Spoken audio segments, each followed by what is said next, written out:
And so, yeah, man, crazy. I cannot believe we made it. It's been, I I don't know, know. man. It's Oh, well, it's been a long time, like probably like 2 months.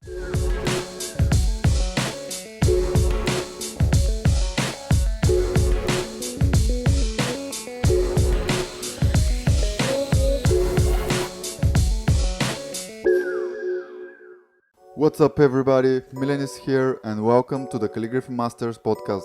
This is a show where I talk with some of the most inspiring and influential artists in the world of calligraphy, lettering, and sign painting with the goal of exploring their mindset and understand how they became successful. Today, I'm very excited to be speaking with a good friend of mine, James Lewis.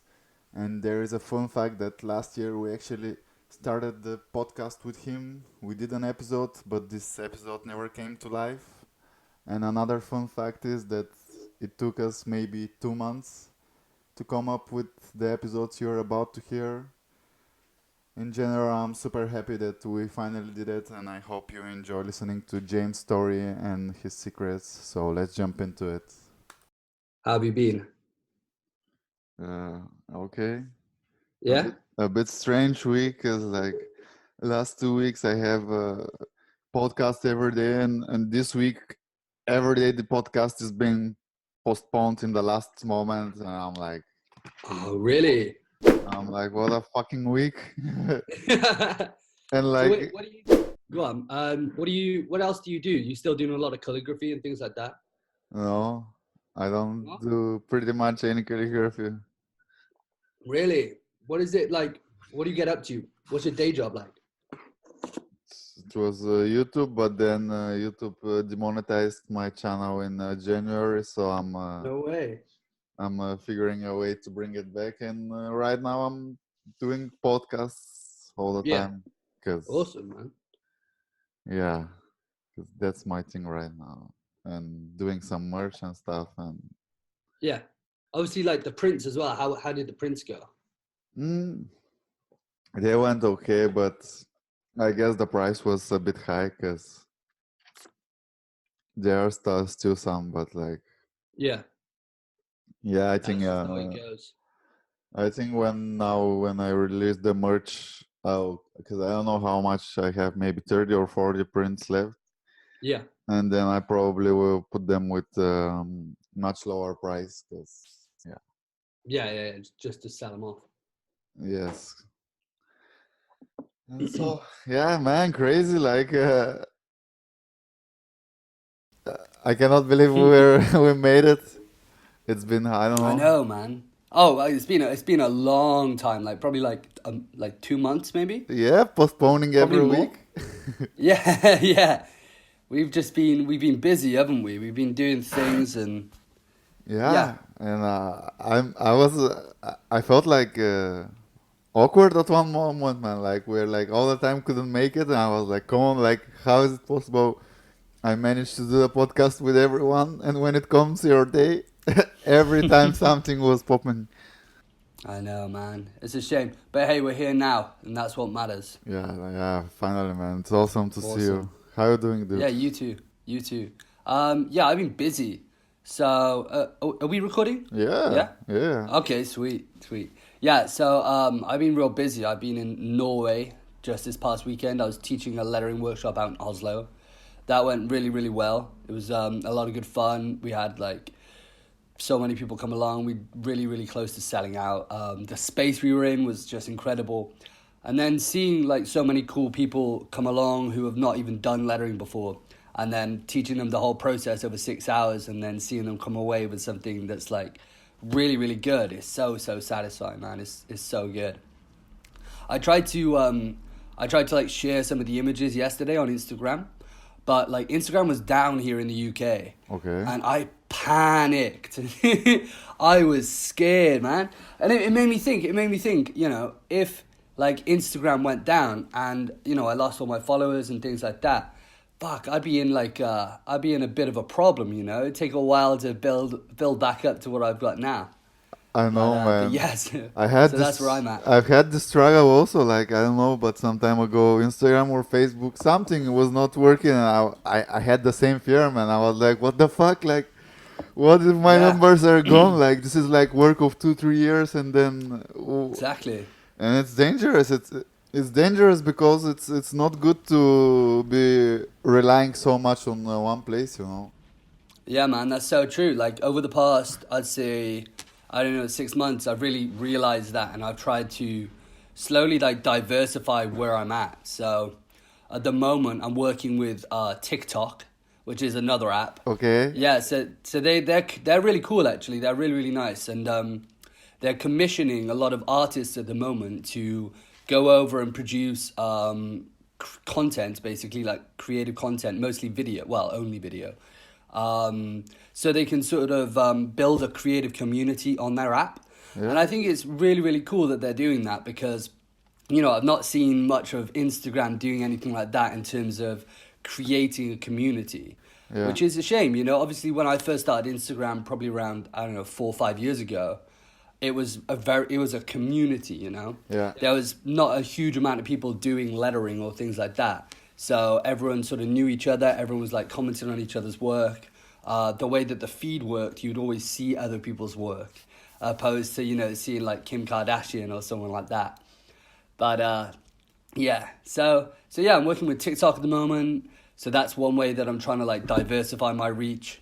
I recently got a like an artist development deal here in the UK with like a very prestigious old guard like art gallery. So I'll be able to produce a lot more just straight up art and less commercial stuff. And again, that's sort of something outside of Instagram as well. Like if Instagram went, I would still have that avenue to make money. And then also like building my email list. I think, I mean, I'd imagine you know all about this, you know, with the podcast and YouTube. Like if you know, building your own email list is so important because you have those group of people who are interested in you and you can get in touch with them whenever you want. Yeah, it's funny because like email list is one of the like I don't know, probably one of the oldest ways of doing any kind of online marketing. Yeah. And like there's been so many times people and videos talking like your email like list is dying and stuff. At the same time, email list is being used all the time, man. And It is. I think it's like I overrated it for a very, very long time. And I was speaking to a friend of mine, Tom, from Design Cuts, and he's basically built his whole business off the back of it. Dustin Lee, he did a podcast with The Future, and that's on YouTube. And he talked about how basically he built a 6-figure business off the back of his email list. wow. Yeah. So you should definitely check that one out. It's incredible. And it's like, it makes perfect sense, you know. With Instagram, you're sort of spraying into the darkness. It's like people do follow you, but they follow you for a specific thing. Like I have a silly amount of followers, but it's because, you know, some of those people like the logos that I paint. Some of the people like the more traditional hand lettering. So when I post something, it'll only reach a certain audience. Whereas with your email list, if you say, hey, sign up to my email list. This is the information you're going to get. I'm going to give you promotions. I'm going to give you discounts. You're part of like an exclusive club that's going to get all the best stuff first. Then that actually, you know, it gets people interested. So yeah, I'll definitely look into that. No, Anyone out there who's listening. you made me think, man, because like since the beginning of Calligraphy Masters, like I've been focusing on anything but my email list, and my email list is like I don't know, it's less than 1,000 people, so it's like this just made me think because you're so right. Like, I mean, I know it, like that is important, but like you know, it's different when I have somebody else to like you right now talking about it, and it makes me think because I know it, but I wouldn't like think about. Yeah, no, I literally had the exact same conversation. I was in your position about a week ago, speaking to Tom, where I was like I've done research, I understand email marketing, I know how it works, I know how to build a list, but it's not something I've focused time into because it's not something I've seen results from. But obviously, I've not seen results because I've not put in the work. So it's one of those things, like it's a small investment in time, and then obviously working out interesting things to give to your email list, but once you figure that out, then it just grows exponentially. Well, Stefan Kunz, man, he's developing his email list for quite some time now. I don't know if you've noticed. Oh yeah, like he's really really clever at what he's done. So he's got people coming back week after week with his half baked sketches, Yeah. and that's genius. I know for sure there's a lot of people out there who they love lettering, but they don't know what to write, and then they're also looking for a community and also feedback. And what he's doing is providing all of that through his email list. And that's really powerful. And yeah, it's definitely something that's inspired me. And I've looked into ways that I can do it similarly, but obviously not copying what he's doing, because like his is very within his style, and that's cool. So I need to sort of figure out a way I can do something within my style. But that's the thing, man. Like, it's not really copying him. I mean, even if you do the same thing, it's like you have totally different styles. So you're just maybe copying, or like what is? I don't think it's exactly Taking copying. inspiration. Yeah. Yeah, because like you're doing the same thing, but you're doing it in your own way. Because you just see something that works. That's a good idea. I mean, copying will be if you do exactly like. I mean, you can do his stuff. So I don't That's think. exactly a good point. Yeah, I wouldn't be able to do some of the like the lettering sketches that he does, because it's not within the realm of what I do. But yeah, no, I think it's really really impressive. And then there's also like Lauren Hom, she does a really good one as well, where she's got homework, and yeah, it's very similar. Where week after week she sets like a task for people to do. Huh. And then they go away and they do that lettering task or that creative task, and then they hashtag it, and she like reviews some of them. So I don't think Stefan was the first, but he's definitely at the moment sort of capturing probably the most email leads, because he's a really clever guy. He's good at what he does. He's fucking smart, man. I love everything he that is. he does. Like I can see every step of his is like thought put in, and his strategy and everything, and it's just like awesome, man. It's awesome to see Yeah. people do think and work like this. Yeah, and he's a nice guy as well. I've had a few chats with him before, and we've like collaborated on some projects, and yeah, he's a really really nice guy. Sorry, man. I'm just drinking from time to time, but I'm listening to you. So That's okay, man. You got to keep that energy up. I got coffee here, so we're all yeah, I don't like drinking this kind of stuff, man. But sometimes I'm forced, good. Yeah, that's the podcast life for you. No, it's just like my fucking whole life for me. I don't know. In one of some episodes ago, somebody asked me if I drink coffee or something, and I was like, I try not to, because I've been a bartender 11 years, Yeah, and at one point I was drinking way too much coffee. I'd imagine so. So I try to stick with water and fresh juices, but sometimes the energy drinks have to come in, man. Unfortunately. No, I'm the same with coffee. I have like weird phases. So I'll go from, like, I'll do like a month off coffee, and then I'll reset sort of the chemicals in my mind, and I'm like fresh. And then I'll have like one coffee before I go to the gym. And then the next day I'll need a coffee before I go to the gym. And then before I know it, I'm on like 3 coffees a day again. And I'm like, all right, now it's time to stop. Nah, but you're young, man. You can still get quite a lot of coffee before you get my stage. I'm an oldie. Yeah, well, hopefully, we'll leave it at that. Well, and I was thinking it's funny that you talked about TikTok, because all I know about TikTok is memes, and I've seen everything about TikTok from PewDiePie. And Yeah. like 1 or 2 weeks ago, a friend of mine, he was like, "Yo, dude, why don't you do some calligraphy at TikTok?" And I was like, "What the fuck, man? Like this is Yeah. this is." So it's really interesting, because it started off as Musically, which was basically, I think you'd like mime to songs basically. Yeah. And then that was then acquired by a big Chinese company who wanted to make it similar to what Vine used to be, but like a more updated, user-friendly version. And now they've got a lot of people doing the sort of meme stuff, like you said, but there is also a lot of people who are going over there with their creative talents, and they really want to nurture that, because they can see that the more like high quality content they get out there from like genuine creators who have honed their craft for years, the more legitimate the brand seems, I believe. So and also like it's an incredible platform to get on. It's like it'd be like jumping on Instagram when that's just starting to blow up. Like the likelihood of you being able to grow an audience, being able to reach new people is, huge in comparison to Instagram now, where it's very similar to Facebook, where it's quite difficult to sort of build up your own personal brand unless you're doing a lot of things outside Instagram to sort of filter in. Whereas Instagram a while back, you could sort of just post on Instagram and build quite a good following that way. Yeah, but now you have to pay for it, man. Like you have to pay even to reach your whole followers base, which I mean, this is like. That's true. I mean, I can't be complaining because like many people are complaining for this algorithm and stuff, but I don't think like people don't think that this is still a free platform. Like Exactly. like nobody has to make a platform and give to people to use and then for them to benefit. Yeah, man. And it's like it's not impossible. Like you can still grow organically a channel on Instagram. That's completely possible. I think like I'm lucky enough I've been able to do it. It's sort of you've got to see what's going on, see how the algorithm changes affect your content and then adapt it.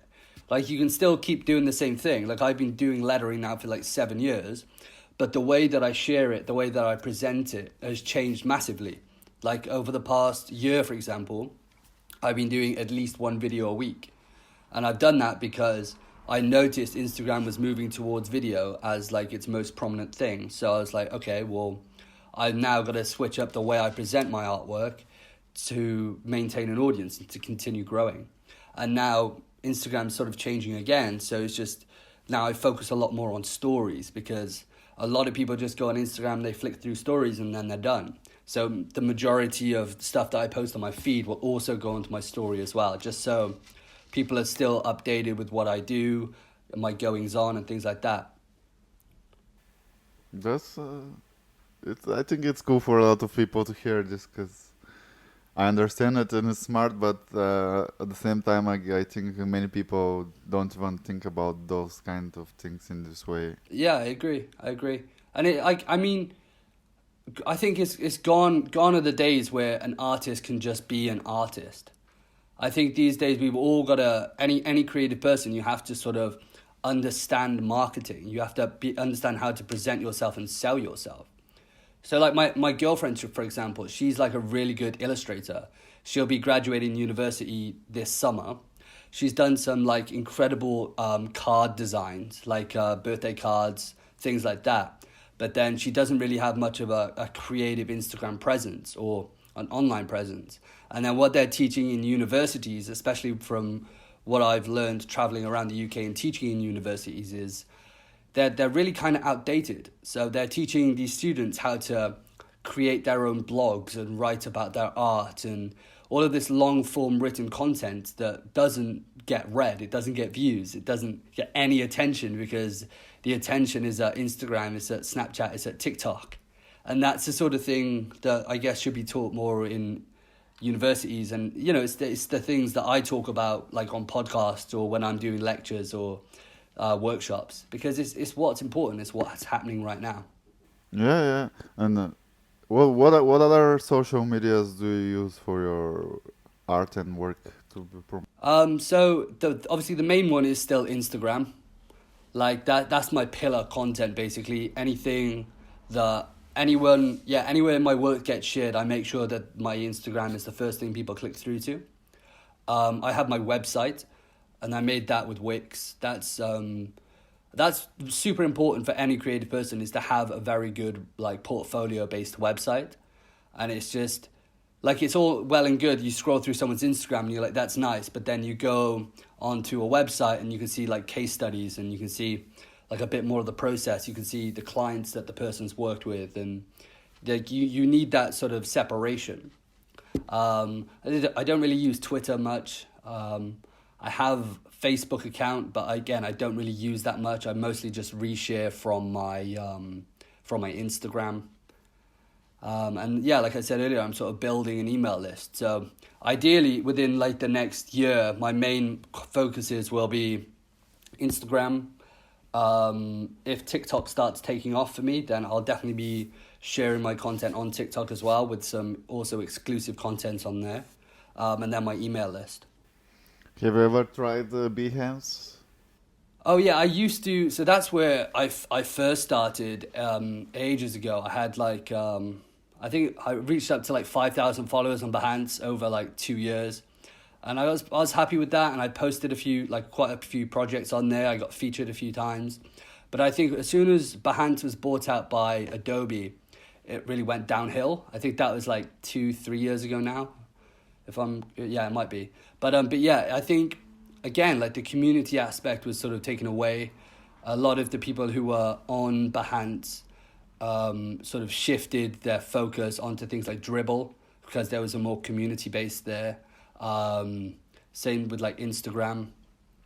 I know a lot of people now who are like leaving Instagram completely and focusing their efforts on Pinterest. So do you know the page Type Gang? Yeah.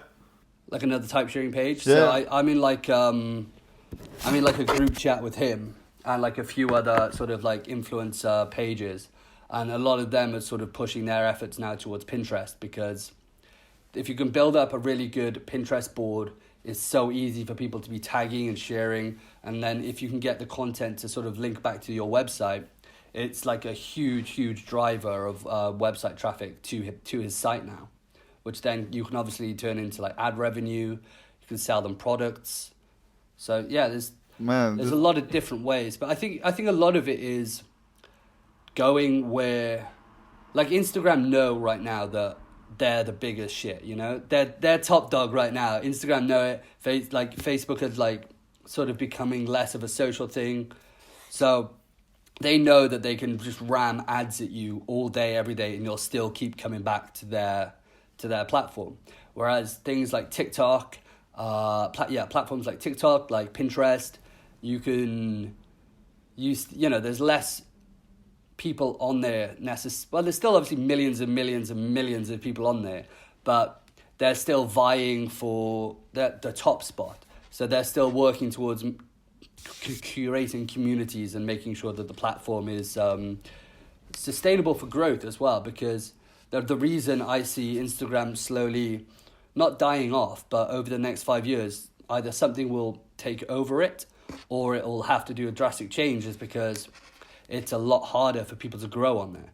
And the reason... I think they do it because it becomes more professional. Like, if you want to grow on Instagram right now, you have to be professional in presenting yourself, in paying ads and stuff like any businessman, like a normal business, Yeah, that's true. But then at the same time, I think the main audience for Instagram aren't business people, are they? And obviously, I'm coming from a frame of reference where, like, we're looking at it in terms of a business, Mm-hmm. Whereas the majority of people on Instagram, they're just sharing fun things, like, their day-to-day lives and things like that. And then we're all looking for a bit of validation. We all want our friends to see what we're up to and to think, oh, that's really cool, and, give us likes and stuff like that. But the more Instagram pushes ads, algorithms that focus on celebrities and sort of not connecting people so much, then I feel like there's going to be like a pushback where people are going to be like, okay, well, there was a community element within Instagram, and now I feel like that's lost. And we're all looking for community, essentially. We're all looking for like happiness and community just in life. And unfortunately, we're sort of looking for that online. And I guess in a way, sort of Instagram fed a lot of that desire. And now I think it's not so much. Because, yeah, you are right. It is going towards more of a business route. Like, like you said, if you want to get a lot of posts seen, sometimes you have to advertise, or you have to really tailor your content, similar to what I do, to the platform so that people will share it, and so you'll bring traffic into your Instagram account. No, but I think, if you use it, first of all, Facebook and Instagram are the best places at the moment to pay for any ads, Like, you can get the audience you need for the cheapest. And I think this will change with the time. Like, in 2-3 years, it won't be as cheap as now. And in 2-3 years, more and more people will be willing to pay. But right now, it's ideal time to use those platforms as paying them for ads and promoting yourself. Yeah, no, I completely agree with you. I only do ads when I can see there's like an instant return. So, for example, if I'm teaching like a workshop, like for example, the workshop I taught in Norway. So, without going into too much detail, say my ticket price was $1 and then my ad spend was 50 cents. I know that's scalable. So I'd put 50 cents on, I'd get one person signing up, and I did that a few times. Whereas, like, say, 6 months ago, if I was doing a workshop and the algorithm was better, basically, even though I had probably 50 to 100,000 less followers, I probably wouldn't have had to put that ad spend on. But you are right, like it is good because I can target people who are interested in calligraphy, who are in the city of Oslo. And then when I did some research at the workshop, I asked people, how did you find out about the workshop? And they were like, oh, I saw an advert on Instagram. So it definitely works, it definitely works. Yeah, it works, and I think it's great for people to hear this because I'm sure many of them have no idea, man. Like, I try to keep Yeah. up all the time with updates with people who are like much better with it and going professional with it. So I know those things. Like, yeah, it's not so cool. Like, nobody is enjoying like this. I mean, in terms of like everybody would prefer everything to be for free and to get a big reach and grow fast. That's awesome, but Yeah. I think this is also one of the reasons they do it the business way because they see like some people out of nowhere all of a sudden they have huge audiences and they know that Yeah. those people make money out of it. Of course. Yeah, of course. And yeah, they're a business at the end of the day, Instagram is a business, Facebook's a business. All of these platforms, at the roots of it, they have shareholders that have money in the company and they need to make a profit. But yeah, like at the same time, like you said, there's a lot of people who can almost like rig the system to make some money. Like, for example, what was it? The world record egg. You see that? That's brilliant. Absolutely genius. Man, that's fucked up. And like, yeah, and they made a ton of money on merchandise. Like they did so well, and they did like an NFL advert, and then they turned it because they got a lot of backlash. They sort of turned it into like a mental health awareness sort of thing, which was nice. I'm glad that they sort of put it in a good light. Obviously after they made a ton of money off it. But like there's still, and there always will be, ways to game the system. But I think I wouldn't recommend that ever, because as an artist, as a creative, like that, the easier it comes, the easier it'll go. Like give it 6 months, no one will even remember the egg thing, Yeah. It's a gimmick. But Sorry? Yeah, whereas me and you building an audience, like we've been doing that for years. People recognize us. People have seen us on Instagram. They've seen us on podcasts. They've, seen us collaborating with other people. They've, interacted with us via like direct message or something like that. There's a relationship formed there, not just, oh, that's interesting and now I'm bored of it sort of thing. Yeah, but this was brilliant with the Eggman. Like when I saw it, I was like, what the fuck? Like, how is this? And I was thinking, should I make a post for calligraphy, like say, let's make this the most liked calligraphy post or something like this? Because it was pretty stupid what they did. It's like very simple and still it worked. I'm like, yeah, I think the most interesting part of it to me was the fact that so many people aren't happy with the normal narrative of what's going on. Like the whole basis of what it was based on was like, let's get this picture more liked than, what was it, the most liked image, which was like Kylie Jenner. So I think it didn't have to be an egg. It could have been like a sponge or a brick. It could be anything. But the point was that it was against this normal line of culture, I guess. And it was super surprising that it, like counterculture, even though it was just an egg, it is kind of counterculture. And it is sort of trying to fight against what's going on at the moment. And then the amount of people that sort of got behind it really opened my eyes up to the fact that people are looking for something new, a new form of, it's hard to explain, but like they're sort of like the Kardashians are almost the pinnacle of this consumerism culture without getting too deep. And I think people are sort of looking for ways to subvert that, and people aren't happy with it. That was the most interesting fact to me anyway. Oh, dude, I was thinking like we started the podcast very differently with you. Usually, like this whole podcast, the idea is to talk about the journey of the artist. So, and I know like we also like last time when we spoke about this, and I know you explain it and say the story in many different podcasts, but Yeah. I don't know, maybe it's tiring, exhausting, annoying, but can you share a bit about your background, like where you're from, how old are you, Yeah, and sure. what's your life Yeah, been? yeah. It's okay. I'll talk for a while. Hopefully I can maintain people's interest. This is what happens when people like say I go to like a networking event or something like that.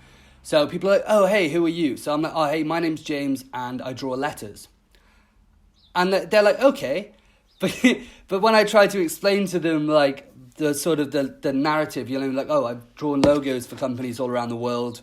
I have over 300,000 Instagram followers. I paint cool things and people buy it." They look at me like I'm from Mars and they're so confused. So it's kind of hard to explain what I do, but I guess drawing letters is the foundation of it. I am a lettering artist. Yeah, like I said, drawn logos for loads of different people. Worked with clients like Samsung, Red Bull. Working with Facebook currently on a project which I can't really talk more about, which is a shame. What else? Yeah, I travel and I teach a lot of workshops, which is probably my favorite thing to do. So I've been able to travel, you know, all over Europe, Asia. I did like an American tour last year, which was phenomenal. Being able to teach my like 3D lettering technique. So that's also exciting. I started lettering, I think it was around 7 years ago. It started off as sort of like a coping mechanism. I had like quite an unfortunate childhood. I lost parents at a very young age. Yeah, it was quite a difficult time. So as most people do when you're depressed, you sort of jump into something to take your mind off it. And for me, it was lettering. And I guess that past has sort of informed where I'm at now, where the lettering that I create the most of, like the artwork and the quotes and things, they always have like a motivational sentiment to them. And it's the sort of like motivation that I would sort of say to myself growing up that no one around me would say to me. And it's that sort of stuff that sort of pushed me to sort of take what had happened to me and use it to my advantage and not let it weigh me down. So that, I guess that's the overall sum up of what I do, and that's a really condensed version of it. But yeah, like you said, I've told that now on so many podcasts, and I've told it at like I was at a conference last year. I did like a keynote speech, and I spoke 20 minutes just on that, the little foundation, and then another 20 minutes on what I'm doing these days. But I was wondering because I lost my mother when I was 20, and it was hell of a lot of things to deal with. And you were much younger than me, man, and you lost both your parents. Like, I mean, I had only my mother because I never met my father. But Yeah. still, I can't. I don't know, like how is it like? I think it was 11 when you lost them, right? Yeah, that's right. Yeah, I was 8 when my dad passed away, and I was 11 when my mum passed away. Well, how does a person deal with this stuff and keep going, man? Like, It's, what's the I think, motivation, or I yeah, don't know, the push? Like, h- how? Why? I think I was always kind of like a motivated child. I always felt within me that I could sort of achieve something. There was always just like this weird feeling inside me that like I wasn't gonna let life get me down. And I think that came from like throughout my life, like my dad wasn't really around. Like even though like he passed away when I was 8, I never really saw him much prior to that. And then I had within me this sort of, I guess, desire to make like my dad proud, make my mum proud. So then when they both eventually did pass away, that sort of feeling then compounded and grew much more. So it was always, instead of like accepting their loss and sort of wallowing in it and allowing it to sort of push me into like drugs or things like that were going to ruin my life, it was sort of a wake-up call that, hey, life is pretty short, or it can be anyway. So why not make the most out of it whilst I'm here? And then after my parents passing away, there was situations that were in some cases worse than them passing away. And all of these situations then sort of, I don't know, I just had a mindset that no matter what came at me, or whether it's criticism, people saying, you can't do this, you're not good enough, life just putting me in situations that made me feel like that. I just sort of always saw the light at the end of the tunnel and pushed through. Like, I remember there was times, like, I was, like, not long after my parents had passed away, I'd literally be lying in bed just sort of visualizing, like, a nicer future. Because at the time, obviously, I was very depressed, very unhappy. And I'd sort of visualize how my life could be in the future, like how I would be happy, how I'd be surrounded by friends, how I'd be successful, be wealthy, and, be happy. And I think this idea that I built up really helped me to sort of push through. Awesome, man. Just like it's awesome to hear you talking about it, because like you're younger than me. Second, you lost them like when you were much younger than my age, and it's super admiring and respect for you, dude. Like I really admire this. How old are you? How old are you now then? I'm becoming 30 this year. So yeah, you lost your parents about 10 years ago, which is like around the same time I lost mine, around 11 years ago now. Well, I guess. And like, it doesn't. Yeah, it's around the same time. You see, like over like the 10 years, like I guess the reason I'm able to sort of speak about it now is because like at first I couldn't speak about it. I'd get really angry when someone brought it up, or like upset.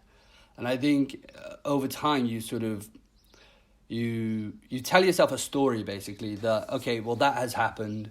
There's nothing I can do to change that. So I have a decision to either let it control my life or use it to motivate me to create something that I want out of life.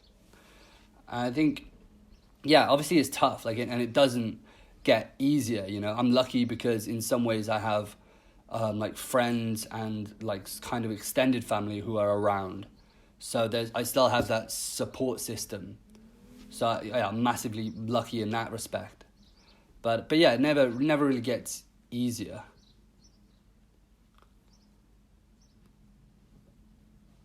Yeah, 100%. It happens. Like no matter what, like doesn't matter what age you are when they pass, that it's inevitable. It's going to happen.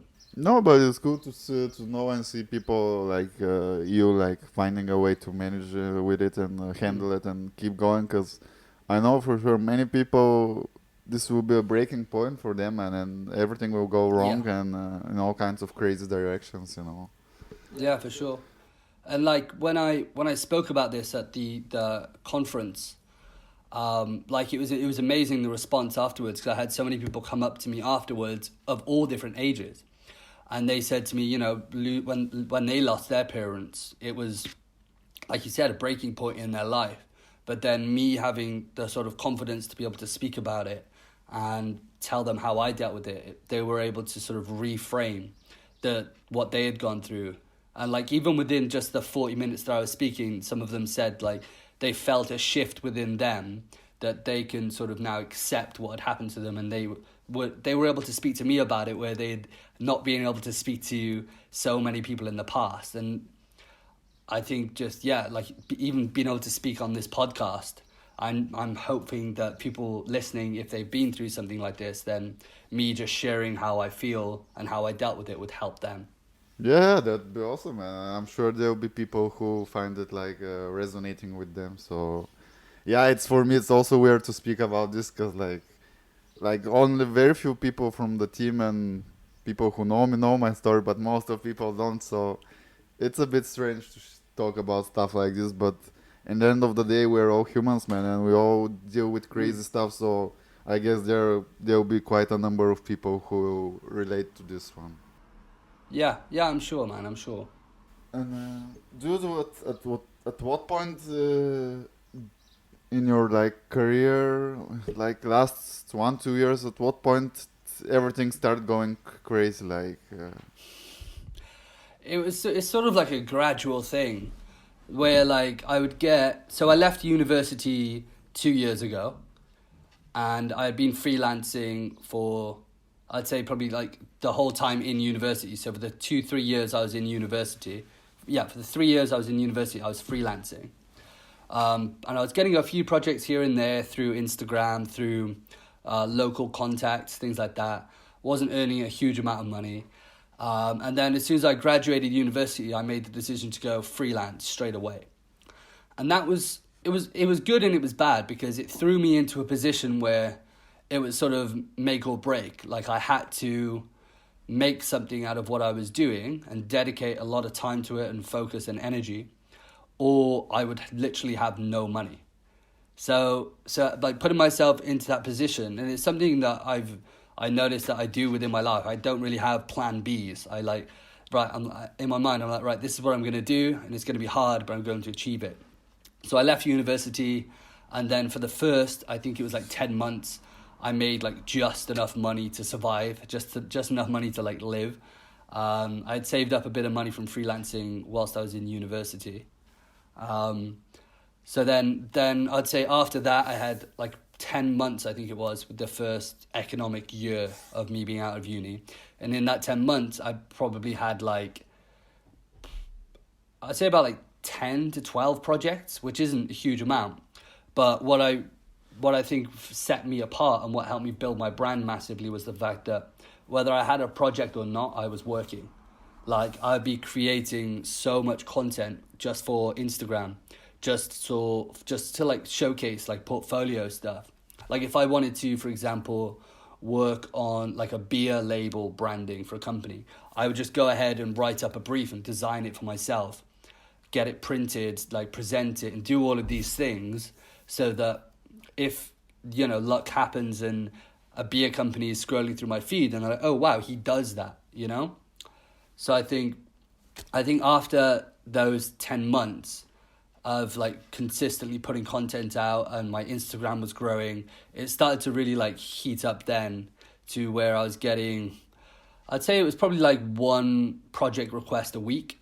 And that was quite a lot. A lot of them, well, yeah, some of them didn't really come through, and I've had some really bad clients who have sort of ripped me off and like not paid me. But then, yeah, some really, really good clients as well who I've been able to work with and develop relationships with, which is, you know, it's amazing. So then I'd say I was doing that then for a year. So that was like last year I was doing probably like 3 projects a month, like logo designs, commercial lettering, things like that. Then I started to focus more on the personal side of what I was doing. So it was more art based. It was more quotes. It was more art prints, and things like that. And obviously initially it was really hard. Like we done a run of prints. You can see one of them there. Yes. That was like the first print run, that I did. And it did okay for the amount of time that put into it. I think we only sold, well, overall we've sold a good amount of prints, but within the launch, I think we only sold like 5 or close to 10 or something like that. But it was a good sign to me that, oh, I can produce artwork now instead of relying on other people to make money. So then I started to focus on that. I started to still do the commissioned work, and then I also started to teach as well. So then these 3 like revenue models worked perfectly together, where I was teaching probably once every 2 months, and that would bring in a good bit of money, so that and then I could focus more on the art and less on the logo design stuff. And then I guess the more that I focused on less commercial projects, the more content I was creating, because it was more visually interesting. And I noticed, obviously, the more content I created, the more projects that would come my way. So then I was like lucky enough to sort of get into this upward spiral where everything I was creating was great content for Instagram. And then everything I put on Instagram brought on great projects. So then over the past 6 months, it's been kind of crazy. I've been traveling all over teaching, working with some huge brands. Some of them I can't mention right now because I'm under contract. If I speak about it, then I'll get arrested. No, I won't. Someone will like kick down the door and I'll just get dragged away. But yeah, it's now it's like really, really cool. It's to the point where I'm like, some of the work I can't really fulfill myself, so I'll like creative direct projects and commission some other like lettering artists or graphic designers to help me out. But yeah, it's good, and it's growing nicely, which is always good to see. And how do you feel about it? Like, was it overwhelming, or you were more like, okay, finally, this is like what I've been crushing my ass for? Yeah, I mean, so I think I'm definitely the sort of person who will always strive for more. Like, I've definitely been told that I've made it, but there's a part of me inside that's like, yeah, I'm doing all of these cool things, but I could be doing this. So in my mind, there's always like the next step, which is right now it's, getting my own studio space here in Cardiff and really nurturing the community. When I was out in Oslo, they had this beautiful like open plan studio. I think there was like 10 artists in there, 10 designers. And I really want to do that here in Cardiff.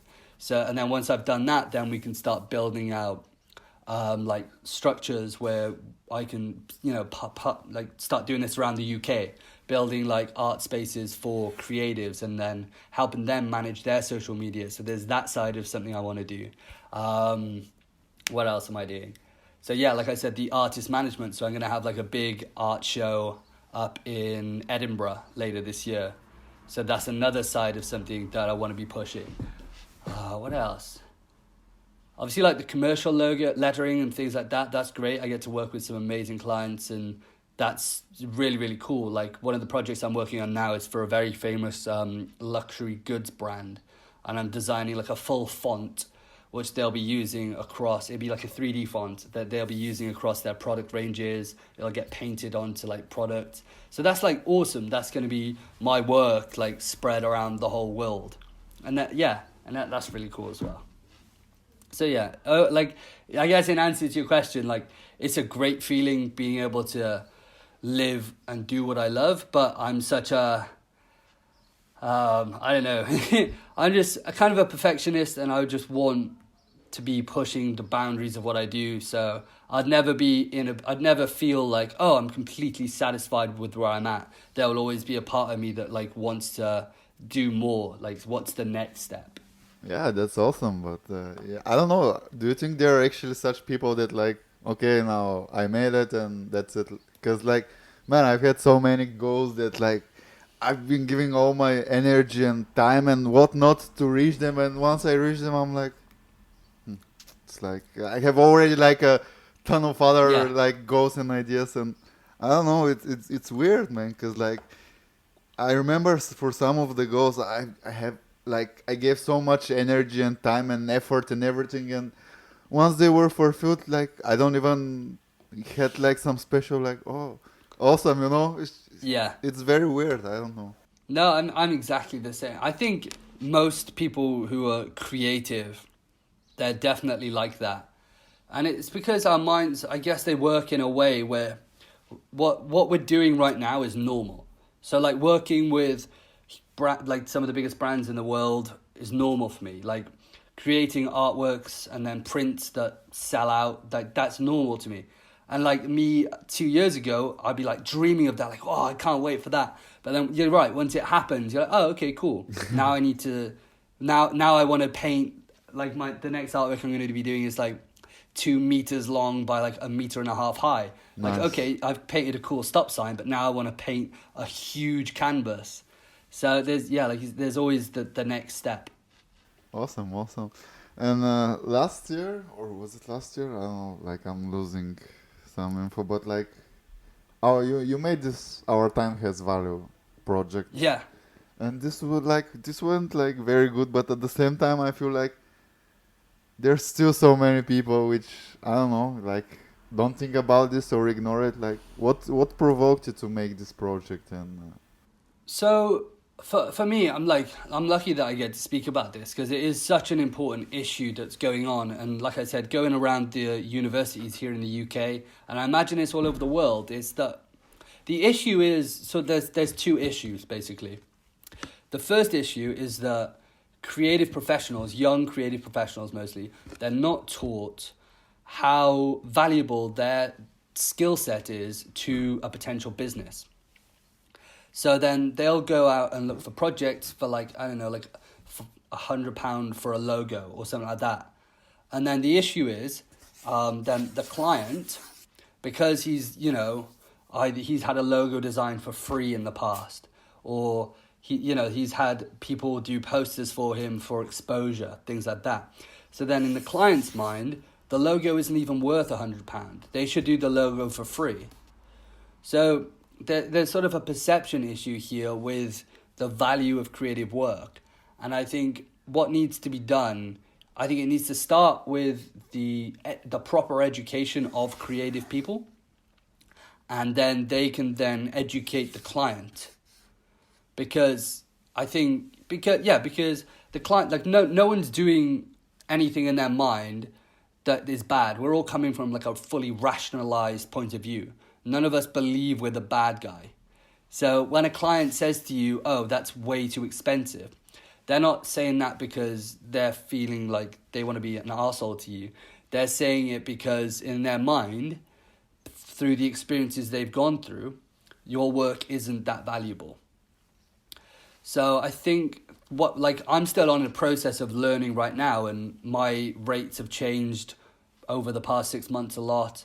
How I charge clients, and I'm still learning this process myself.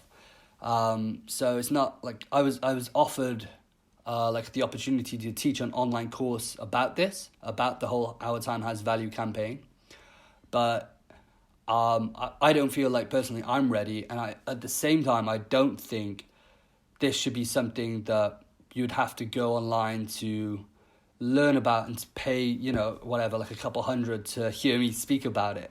Like, I'll try my best to, like I'm saying, share knowledge like I do on podcasts and things like that, because I feel that's more important. I'd rather uplift the creative community and have more clients understand the value of work than me charge 10 people like however much money to learn from me, and then they only can spread that information to 10, 20 clients, or however that goes.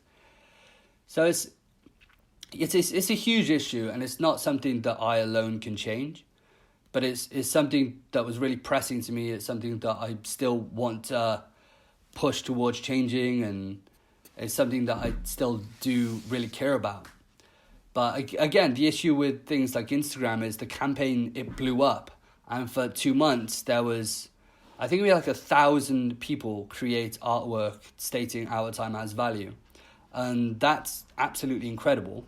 And at the time, a lot of people were talking about it. There was people like on podcasts discussing ways to value your time better. And it was a huge movement. And I was, privileged to be able to sort of spearhead that. But the thing is with social media is that it's transient.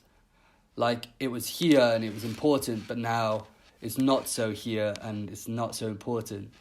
So whilst it was all going on, we were trying to come up with ways to add sort of longevity to what we were doing to the campaign. And we came up with the idea to pitch this concept of teaching people how to value their creative time better to big companies, so that we could go into companies like Google and Facebook and run events for all of their employees as well as creatives in the area. So, for example, like we go out to like London in the Google offices, and I was collaborating with Stefan Kunz and Ian Bernard about this, and Thad Cox as well. And we were all discussing ways that we could sort of get in touch with these companies, do talks with them, paint like positive murals, and really like live stream it and get the message out to as many people as possible. And that's something we're still working on now. Like, we've got contact in place, and we're just trying to pull the strings and make it happen. So if anyone's listening and they want to help spread the word of how to value creative time, we were thinking probably the best company we could work with was WeWork, who have spaces all around the world for co-working spaces for freelancers.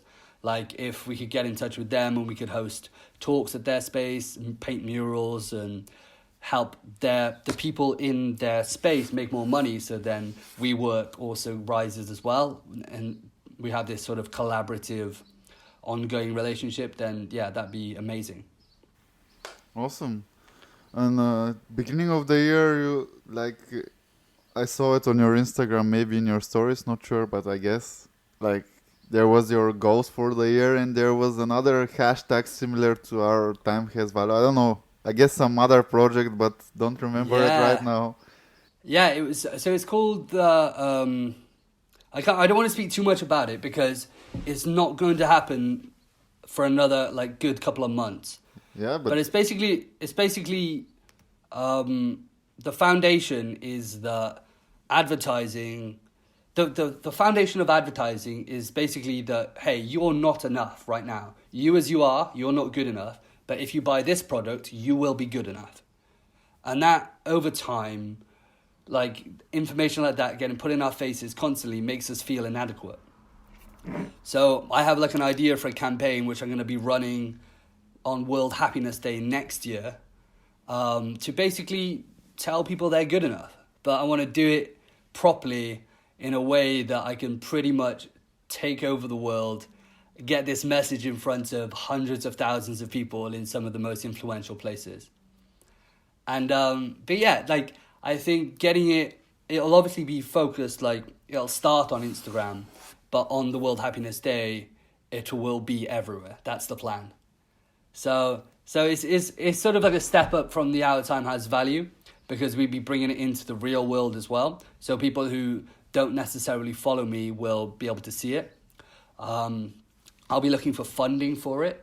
So there'll be sort of tiers of how people can get involved, whether it's creating an artwork or putting in like a bit of money so that we can get it out. But like, you know, I want to do this properly. So I'll be collaborating with like a creative agency so we can put together videos of it. We can really explain the whole process. There'll be like a small GoFundMe account or like a Kickstarter or something.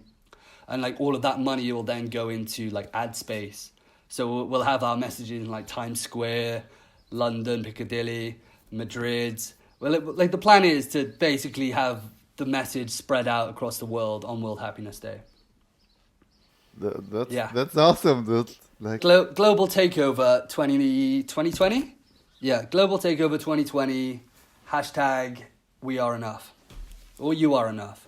One of them. how do you even come up with those ideas? Like our time has value, and now this one you're talking, like they're fascinating and awesome. Like, how do you come up with them? Is it like you sitting for a long time and thinking some problem to fix, or Similar. So it's sort of, both of them were, it's really weird actually, because it was sort of like I'd be lying in bed and I'd be kind of like meditating, so my mind would be empty. I'd just be really relaxed. Probably just be listening to sort of like a soundscape of just like meditation music or something. And then what's weird is that when you're trying to meditate, your brain will do all it can to get your attention. Okay? And then for me, it's sort of like, so I'm lying there and it's like, my brain's like, oh, you're hungry. I'm like, no, I'm not hungry. Go away. And then it's like, oh, you could watch like some Netflix right now. And it's like, I don't want to watch Netflix. Go away. And then it's like, oh, you could start a cool campaign that will inspire loads of people. And I'm like, okay, go on. Yeah, and so like that's what it was for this campaign that I'm coming up with now, and it was the same with the Our Time Has Value, where I can't really, you know, I didn't sit down and diagram everything or plan anything out. It just sort of floated into my mind, and then for the next hour, I was so inspired that I just wrote down like a full campaign plan, and it just sort of happened like that. It's really, really weird and hard to explain. it's like I think it's good to hear it, because it would be awesome if more people are like putting their energy into something like this, you know, because Yeah. at least 5 or 10 people a year will be great, man. There will be interesting projects. Second, there will be some value, like point to follower. I don't know how to say it, because Yeah. Well, I think as long as your concept has at its main focus helping other people, then yeah, it's really, really powerful, and people, like, we need more of that. A lot of what goes on now, it has money at the root, at the focus. It's, you know, how can I make money? Like, you see a lot in like advertising over the past like year. Like, obviously making money is the focus, but then sometimes the way they're doing it is by like pointing at social justice issues and saying, look, these are the problems in the world, buy our product. You know, Like, here's the problems in the world, here's the solution, our product. And it's, like, obviously they're businesses, they need to make money, and I guess in some ways they are doing some good by pointing at the product, the problem, and so occasionally raising money for it. But at the same time, I think people resonate more with someone who's doing something simply to have a positive impact. Do you think so? Because I'm thinking like all these big brands and companies who use such kind of marketing, they have some smart people behind it, Oh yeah, And definitely. I'm just thinking if people are actually gonna go more towards something positive. I think that's definitely the way things are going. Is definitely here in the UK anyway. A lot of the big companies, a lot of the big adverts that have coming out lately they're very like focused within the time frame we're in, and they're very touchy about things they talk about, and they're trying to say like, look, we're uplifting people, we're making a positive impact, because I think a lot of people want that in their life. They want to feel like they're having a positive impact because they can look outside and see how bad the world is being presented on like the news and things like that, and they want to feel like they're having a positive impact. And dude, like now you like have lots of projects, and I guess you're super busy. Like, how does your usual day go, like, man? Oh god, it's crazy. So at the moment I'm in like a transition period where I have an office space here in Cardiff, but in that office space I share that with a graphic design company, and I can't really paint in there. So I'm doing like, at the moment I'm probably doing like 1 or 2 days in the office where I'm replying to about like 30 emails, and then doing some like graphic design based stuff, whether it's like digitizing a logo or something like that. And then for the remainder of the days I'm here, which is my bedroom, and I'm painting things. Like, we've got the stop sign behind us. I painted a load of stop signs. I painted 3 stop signs and sold all those, which is incredible. So yeah, I'm painting, I'm creating content here. So it's kind of difficult, obviously, with that going on at the moment, being back and forth to the office. So I'm trying to get studio space, like I mentioned, here in Cardiff. And as soon as I have that, I'll be able to get back into the routine of doing my 9 till 5, Monday till Friday in my studio space, and then occasionally teaching on the weekends. Oh fuck! My question popped up. Like, wait. What was my question? Oh, I hate when this happens. Hey man, it's all good. No, because usually sometimes I have prepared questions, but that's the thing with you. I've already we spoke before, and I was like, I think it's better to go just more like a conversation. Yeah, just like an organic convo. Yeah, but then this happens sometimes when I choose this way. It's like I'm listening to you, like what you're saying, and thinking about my question, and then I keep listening, and all of a sudden you stop, and I'm like, No, I watch a lot of podcasts, a lot of creative podcasts, a lot of like comedic podcasts, and it always like really impresses me how the hosts can listen to people and then ask questions, and then also provide like an interesting, their own take of what the person's just said, or whether they summarize it very well and then continue on. Like, that's so good. Like, that doesn't happen usually in conversation. I think some of the realest conversations are actually happening on podcasts right now. So it's a really, really cool time to be doing podcasts. And it's something I wish that I jumped on maybe like a year ago. I started doing a podcast, but I'm happy to like jump on other people's, and I think that's a lot of fun. oh, that's awesome. Like, 'cause I don't know, for me it's still something new that I'm doing. Like, and I don't know, I'm still like learning things, and it's different, very different from everything that I've been doing. Yeah. But I enjoy it, and and I'm willing to improve. That's like few days ago I asked Stefan, because he was like one of the first episodes, and then a few days ago I asked him, hey dude, how was I doing? Because it's new for me, and I want some feedback. Yeah. And he recommended me some dude and his book, which I haven't found yet. And also he recommended me his podcast. But yeah, would you give some advice as well if you can? Because What for you? Yeah, like what to Um, improve? What would be like better to do? And I don't know. that's a hard question. You put me on the spot. Let me think. Um, I don't know. Like, I've enjoyed chatting to you. That's nice. I think, I think my issue not with your podcast style or anything like that. With just I guess podcasts in general is that, like, obviously I'm just one person and I have sort of my story, and obviously I've been on quite a few podcasts now. So anyone who's listening to this, who has heard me in 2 or 3 other podcasts, a lot of what I'm saying is sort of repeating myself. So I guess if there's a way that you can, like, I guess, do research on someone and know what they've talked about, and then think of either a new angle to talk about what they already talk about, or maybe new questions that you're interested in that maybe they haven't spoke about already. Mm-hmm. I mean, that's hard to do. Like, no one who I've spoken to has done that. So that's not just my criticism of you. It's just my overall criticism of, I guess, the like podcasting world.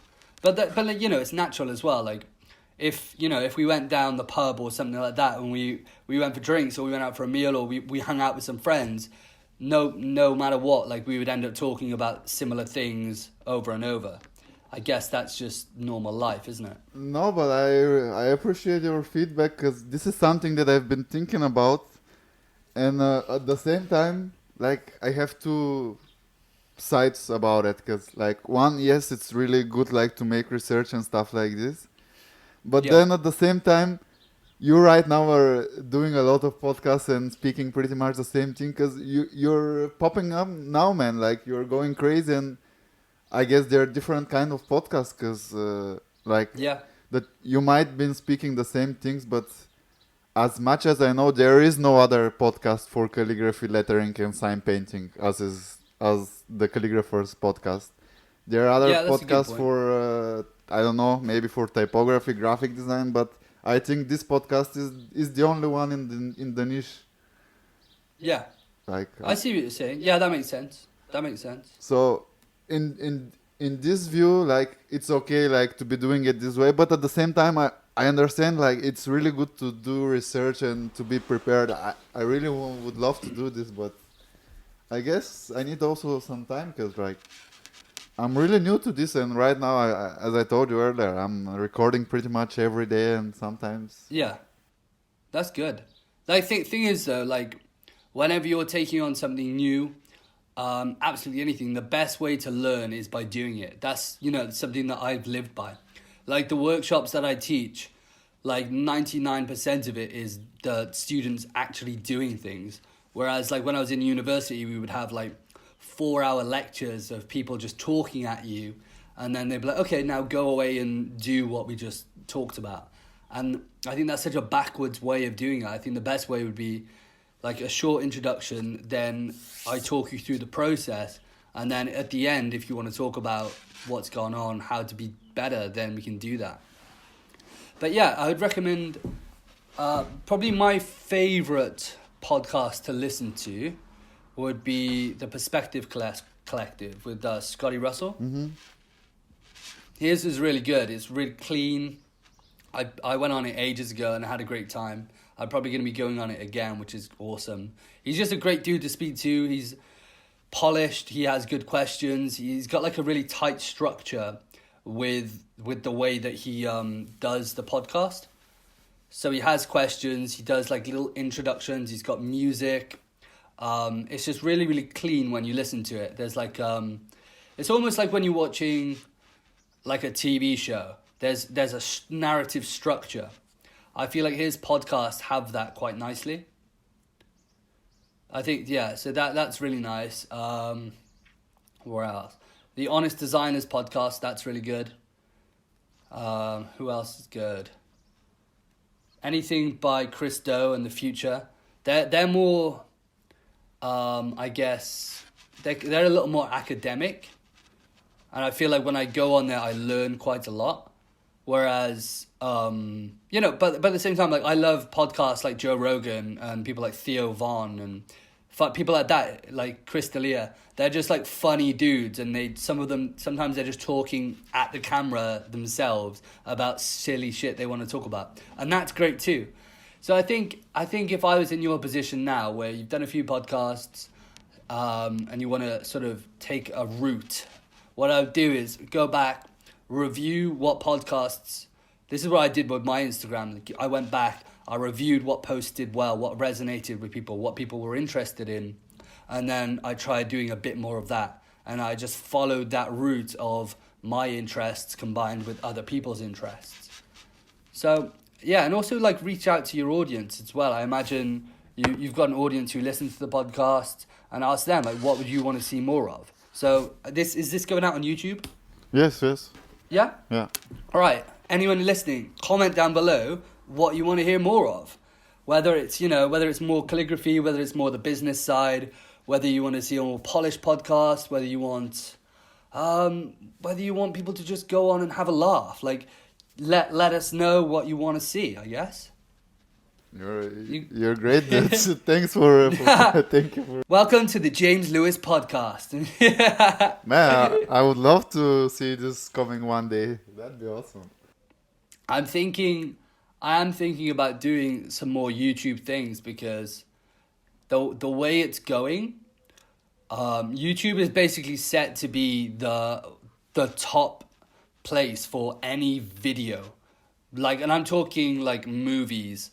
And like, I feel like YouTube, because obviously it used to be like Hollywood had like a monopoly on video content, and then everyone got an iPhone, and then it was like, oh, now it's YouTube, and then Netflix took over, and then it's Netflix. But I think YouTube's primed to sort of take over Netflix soon enough, because when you think about it, I heard this on a podcast the other day, when you think about it, so Netflix will commission a movie or a show, and they'll pay 5-6 million to produce 2 hours of video content, right? YouTube has 20,000 people who will create 2 hours of content, and they'll pay them, say they get, I don't know, 10,000 views. I don't know how much that is, but it ain't much. It's nowhere near the amount that Netflix will have to pay to commission a show. So when you just look at the numbers, like, the Netflix model isn't sustainable, and it's going to get taken over by YouTube. So I think over the next, like, probably year, 6 months to a year, I'm going to start trying to do a little more YouTube stuff. Man, I love YouTube. Like seriously, it's probably one of my favorite networks. But yeah, it's crazy shit's been going on last month on YouTube, man. So much Really changes and crazy stuff, and they're like out of touch with the community, man. Like really, yeah, like that's a shame. I hope it will be better, because I really love YouTube. I love what it's for everything, like, and it's been the only social media that gives back, not like Instagram and Facebook just takes from you. Yeah, no, that's true. Yeah, it's like YouTube have been really good at like paying people for their content. Yeah, and man, I really wish there'll be like one day more like websites or apps that do the same, because like there's so many creators, man, and like being a creator and being able to do something on a daily and still make a living with it, it's just nice, you know. 100%, yeah. And I think the more people who are out there like yourself creating content that inspire a niche, then the more people will rise up and do things that they're more inspired to do. Like, you know, you're doing a calligraphy, lettering, sign painting podcast. You're gonna inspire people to do more calligraphy, lettering, and sign painting. You're gonna be bringing this craft to life, like around the world, and that's such an awesome thing that you can do.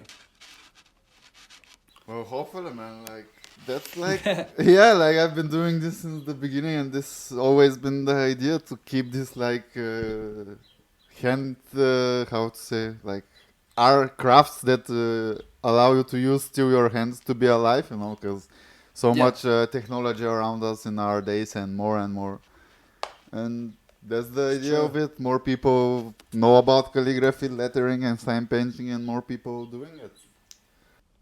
Yeah, man, that's what it's all about. Like I don't know. I've seen like so many people on Instagram, for example, who they used to do a lot of hand drawn stuff, and then they moved over to iPad stuff, and then because I think a lot of it is because I think I'm not like I've tried iPad calligraphy, and it is easier. You can use that smoothing thing. It is easier, like naturally. So when something becomes easier and more accessible, more people do it, and so it becomes saturated. And that was one of the reasons why I sort of did a complete 180, and instead of going towards iPad, I went back to painting and canvases and things, the opposite direction, because I could see that that's how it was going to play out. And yeah, I agree with you. I think keeping sort of handwriting alive, calligraphy, painting, sign painting is so important because, yeah, the way it's going, most things are going to be digital soon enough. Yeah, and I think it will be for sure, and people like you and me and others who keep doing this, at one point their work will be super unique and precious, Yeah, 100%. Like the value. So I had a cool idea when I was on the flight back yesterday, similar about the Our Time Has Value thing, and I'd be putting together it'd be like not a website, but it'd be basically you put in your skill set, say it's lettering, and then you put in how long you've been working on it, say 4 years, and then you put in how many other people around the world can do what you do. And I guess for like iPad lettering right now, it's a couple 100,000, Yeah. And then after you put in all of these information points, it'll tell you how much you should price your work at. Huh? And I think something like that would be quite impressive. Going back to the Our Time Has Value thing, just to give people an estimate of what they can do. But so yeah, if there's any developers listening, you want to help me out with that, get in touch. But yeah, something like that. But the issue I'd be thinking is, so many people now can do iPad lettering that you probably can't charge as much as you would for something handmade because it's so accessible. There are people out there who would do, like iPad lettering for like a logo for like 20 quid, 20 pounds. They would do it because to them that's good. They've been lettering for maybe 6 months just on the iPad, and they found a brush that they've liked. They can use I don't know what it's like, the smoothing tool or whatever it's called, and they can produce some cool letters. Like awesome, like props to you. But yeah, now like hundreds of thousands of people can do that. So the value of that is decreased naturally.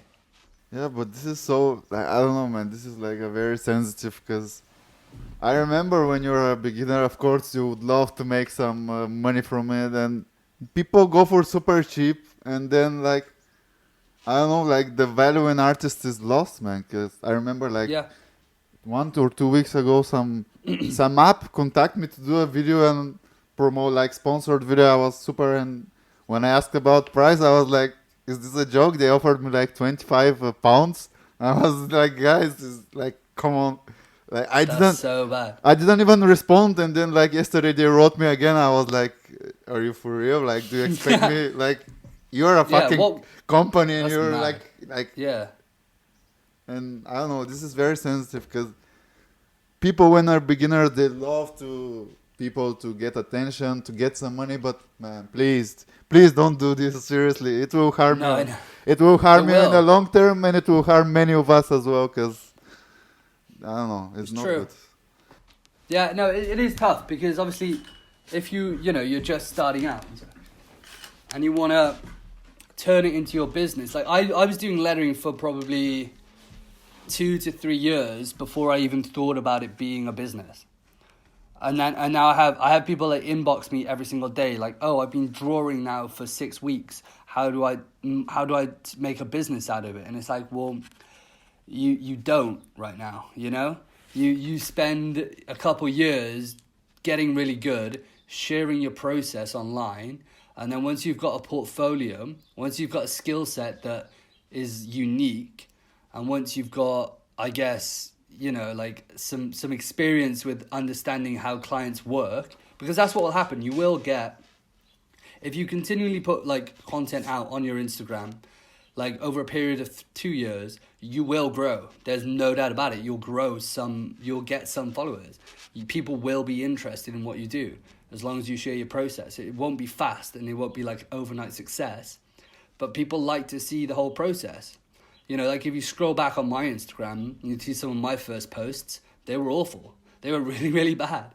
But there's still people who, at the time, they looked at it, and because to them it was good, or they were interested in sort of my progression, they followed. And yeah, that'll happen with anyone watching. So like my best advice, and what the advice I give to most of the people who inbox me, is don't think of it as a business idea yet.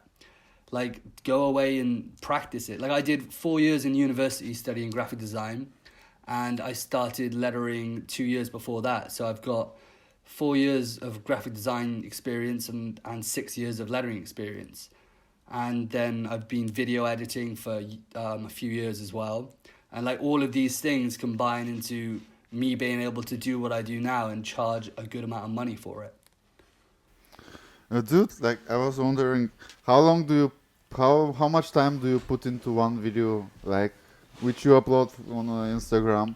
And is it that you record like a couple of videos, logos, whatever at once, and then you've been posting them over a period, or you're like every week making, for example, one and then uploading it? How does it work? Yeah, so it usually, the whole process usually takes around 6 to 8 hours per logo. And yeah, it's usually like once a week, because obviously some of the logos I'm painting, I'm not getting paid for. Mm-hmm. So I need to obviously balance that out with projects that I am getting paid for, because I still need to eat food. So yeah, I usually do like one non-commissioned logo a week, or one like social post, artwork, or something like that a week. But I have, like for example, now I'm working with TikTok, like I said. So the agreement I've got with TikTok is that I need to produce 3 videos every week for a month for their site. So I'm doing a lot of work. So that's like 12 videos over a month, which is huge for me. It's a lot. But then the videos that I'm doing, I'm not going to be doing like 9-hour videos for them, because that's just a crazy amount of time. So like there are ways that I can sort of shorten it, but at the same time I like spending a lot of time on a piece of content, because that comes across in the final video that you see. Like you're watching 40 seconds of what took me, like 6 hours. And people appreciate that. And you said like some of the logos are not being paid. Does that mean that the ones that are paid are companies that contact you, or you contact them and you ask them for something? So these days, the companies who I work with, the majority of them, they get in touch with me. But in the past, I have like reached out to companies and like said, oh, hey, I want to do this. Will you put money behind it? Will you share it? Things like that. So like it goes both ways. But yeah, the majority of logos that aren't commissioned, I just paint anyway. So I've had companies who have, they're excited that I painted their logo. They share it on their channels. When I painted the NASA logo, I had the Vice Deputy of Communications from NASA get in touch with me. And that was crazy. Okay. So he put the video on NASA TV, which is the TV station that they have in like all of the NASA offices around the US. What? So that's incredible. So it's mind blowing stuff what's going on. But it's just a case of like I've also had people get in touch with me like, oh, aren't you scared of being sued for painting someone else's logo? And the simple answer is no, because like they're getting free publicity, if anything, like me painting their logo. So definitely not. Like you look back at like Andy Warhol, the artist, he painted like the Campbell soup logo, and then people thought he was going to get sued, and in the end they just wrote him a letter basically saying thank you. Because obviously their sales rocketed. They went way up. Huh? Yeah. That's funny. Do you enjoy like doing more artwork or videos for logos, or do you enjoy more teaching workshops? Oh, that's a good question. It's really hard. It's really hard, because there's times when I've taught workshops and I've not had the best time. Like it's not been a great day. I've just not felt up to it. And then there's like the Norwegian workshop that just went in Oslo. That was one of my favorite workshops ever. Like everyone there was so happy, friendly. Ida, the lady who set it up, she like baked us 2 cakes. She made this incredible soup, and it was just like, it was an amazing day. And it was like, aside from just workshops, it was just one of my best days of my life. It was just so fun. Everything was just amazing. And then it's the exact same with like painting and creating art. Sometimes I'll create art for like 6 to 8 hours and then look at it when it's done and be like, oh, that's awful, I'm not posting that. And then sometimes I'll create something that I don't necessarily think will do that well. Like, for example, the stop sign behind me.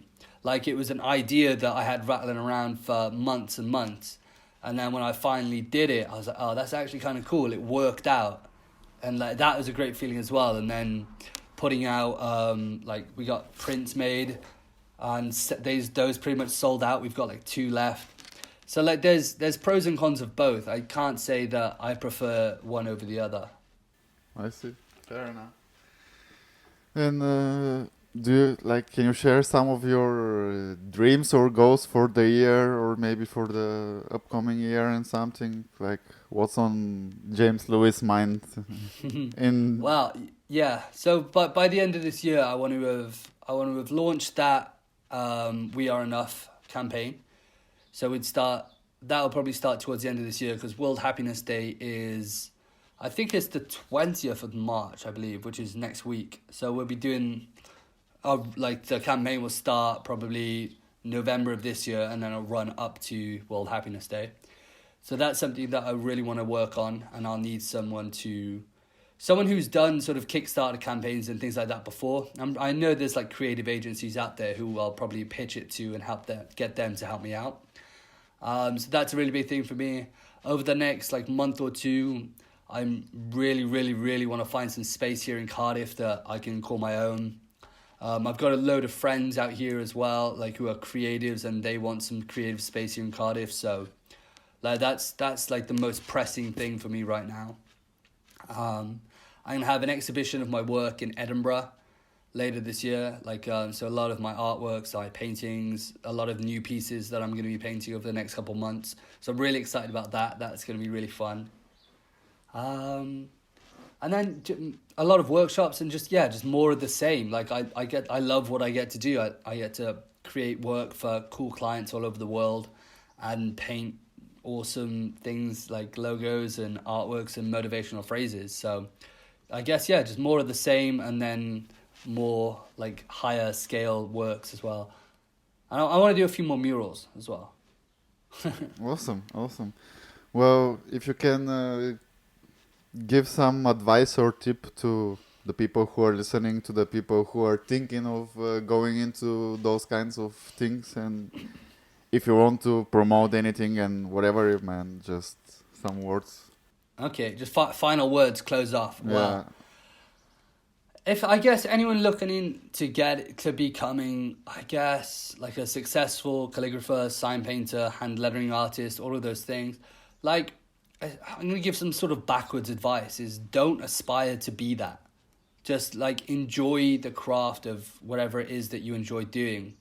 For a good couple years, don't look at it as a way you can make money until it sort of hits you in the face. Like, oh wait, I am making money from it. That's what happened to me. Like, I freelanced loads with like graphic design and things like that.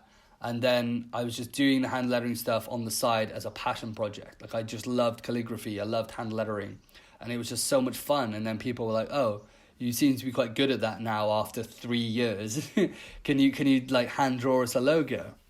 So I was never initially looking like, oh, I really want to make money from this. It just happened. So, and like at the same time, those were some of the most fun times I've had with letters, because I didn't have to make money with it. I wasn't pressured into doing something that was going to make me money at some point. I was just freely creating. And then by doing that, I was able to sort of find my style.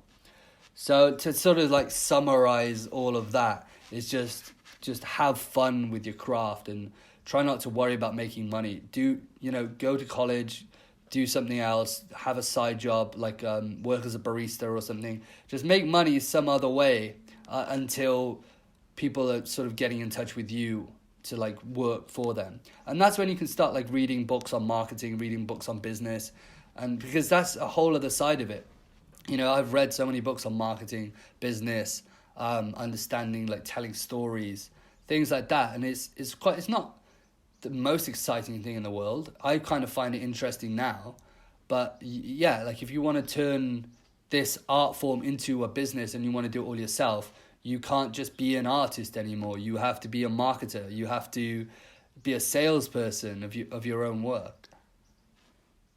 Yeah, I think that'd be a nice little soundbite at the end. Awesome, man. I love it. I love it. I think it's perfect. And yeah, that's earlier I wanted to ask you about books, but yeah, fuck it. Like I think we have a good episode. And also like Nice. I was thinking like for the future, man, like I would like probably we'll have another episode in some months or next year, I don't know, and I'll be like you see the difference like from me. Yeah, man. I'll be more prepared. And actually I was thinking maybe it would be, I don't know if it's helpful for you, but maybe we can do a podcast like whenever you're gonna start the other project in November. Oh, definitely. Yeah, Yeah. 100%. I'll be reaching out to all of my podcast friends just to try and get the message out there, because I think it'll definitely be something that the lettering community, the creative community will be interested in getting behind, because it'll be for a good cause. Yeah, that's for sure, man. Awesome, And, man. I appreciate it. Thank you. And thanks for your time, dude. Like, I'm super happy that we finally did it.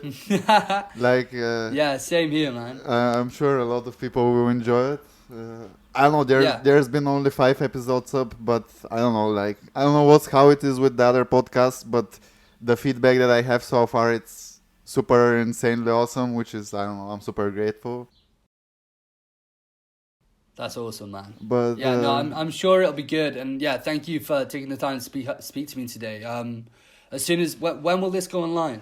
Well, that's the thing, dude. Probably in a few weeks, because I told you, like, I launch like 1 episode a week, and then I'm recording pretty much every day. Right. So I Okay, have like nice.